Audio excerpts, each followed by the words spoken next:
Paseos por la Sierra con Alberto Garín. Maderuelo, esta localidad situada en el noreste de la provincia de Segovia, sobre un recodo del río Riaza, hoy embalsado, en una península que aprovechaba ese recodo.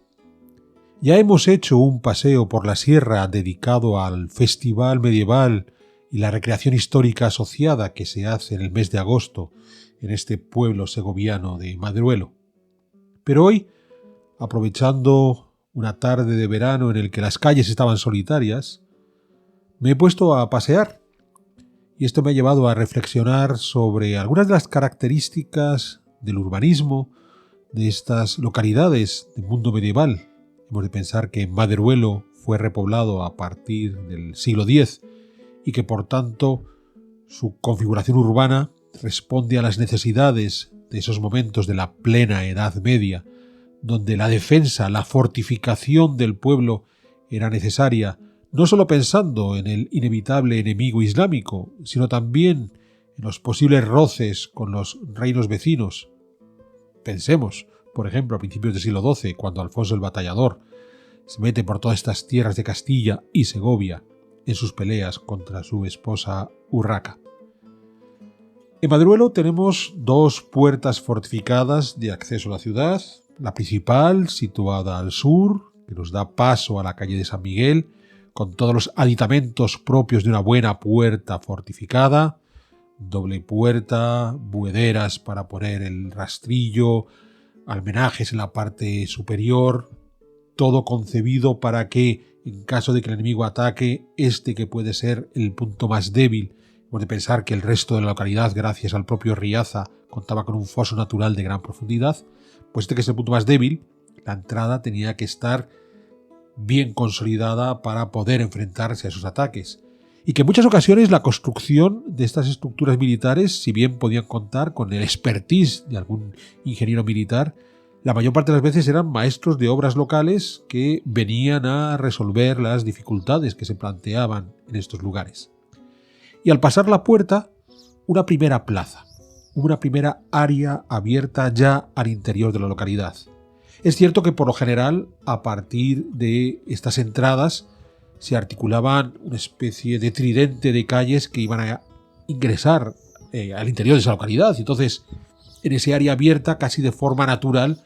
surgía la plaza, surgía ese área abierta. Pero es fundamental entender que en un sitio donde la cantidad de suelo para construir era relativamente limitado, nos vamos a encontrar una buena cantidad de áreas abiertas en esa necesidad de generar un espacio público de encuentro, la plaza como el lugar en torno al cual se van a reunir los vecinos. Nos ocurre lo mismo con la puerta norte, la puerta de Santa María, la puerta que se apoya sobre la iglesia dedicada a Santa María y una puerta que, una vez que la superamos e ingresamos al interior de Maderuelo, lo hacemos de nuevo a un área abierta y en este caso una plaza claramente consolidada, la plaza de Santa María. Como decía antes, esa importancia del espacio público de encuentro, porque estas plazas a la vez es el lugar donde puede servir de antesala a una iglesia como esta de Santa María, lugar para el mercado, pero lugar para cualquier tipo de evento social y siempre dentro de la muralla, porque si el mercado se va a celebrar aquí, al estar dentro de la muralla, tiene que pagar la fiscalidad de la puerta, pero es que cualquier otro evento social, al celebrarse dentro de la muralla, estamos seguros de que queda protegido de cualquier enemigo que quisiera dejarse caer por el lugar. Y a partir de ahí, la construcción de los elementos más significativos.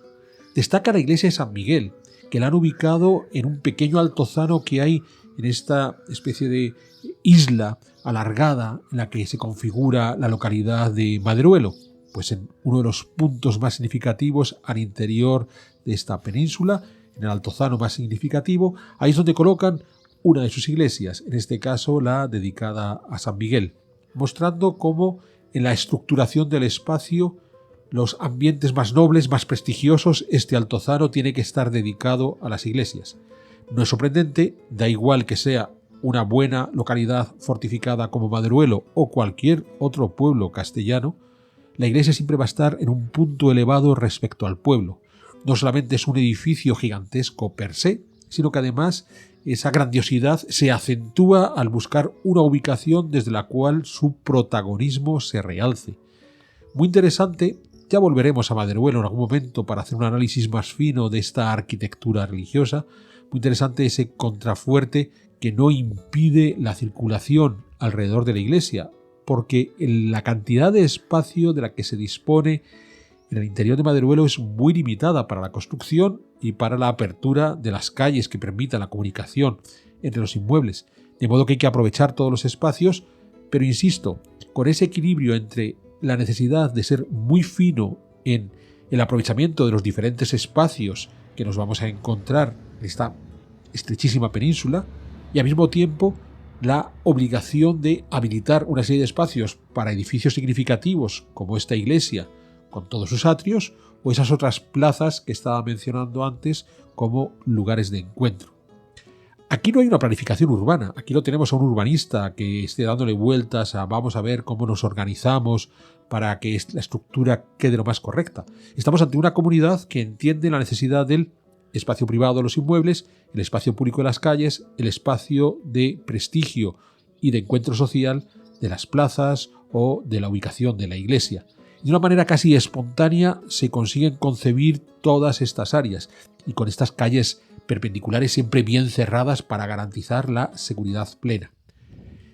En ese sentido, es muy interesante observar cómo ya una vez que salimos de las áreas abiertas y nos metemos por los diferentes callejones, en esencia vamos a tener dos calles norte-sur, una la calle de San Miguel que concluye en la llamada calle de arriba y luego más hacia el oeste la calle de abajo que se remata con la calle de Santa María y hay alguna otra calle paralela a estas dos principales y un montón de calles perpendiculares,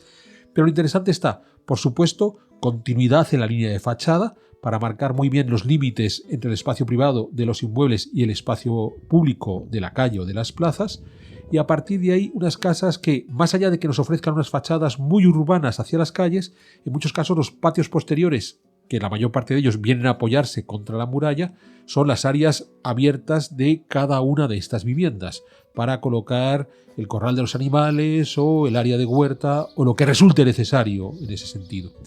Pero llama todavía mucho más la atención en ese aprovechamiento al máximo. Vamos a ver cómo, claro, dado que está en esta península que baja hacia el Valle del Riaza, pues nos vamos a ir encontrando con desniveles que fueron capaces de ir articulándolo de la manera más habilidosa posible para aprovechar al máximo todo ese espacio. Y un aprovechamiento que, de nuevo, puede chocar cuando nos enfrentamos a la amplitud para la dimensión del pueblo. Son plazas realmente grandes, como esta plaza mayor dedicada a Pérez Seoane,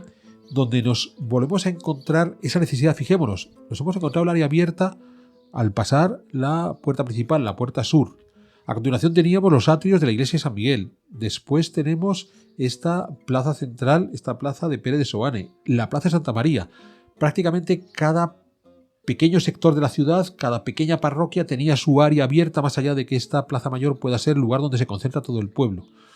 Esa necesidad de mostrar el ámbito urbano incluso en localidades tan pequeñas como Maderuelo, donde se distingue muy bien lo público de lo privado y donde se distingue muy bien esa necesidad de tener ese lugar de encuentro. Y en paralelo, como decía, el aprovechamiento al máximo. Entonces hay un juego de desniveles donde vamos a encontrarnos algunas calles que escalonadas van descendiendo desde las calles principales para de esa manera aprovechar, no importa que la pendiente sea más o menos fuerte, hay que picar sobre la roca natural prácticamente. Lo que nos resulta más importante es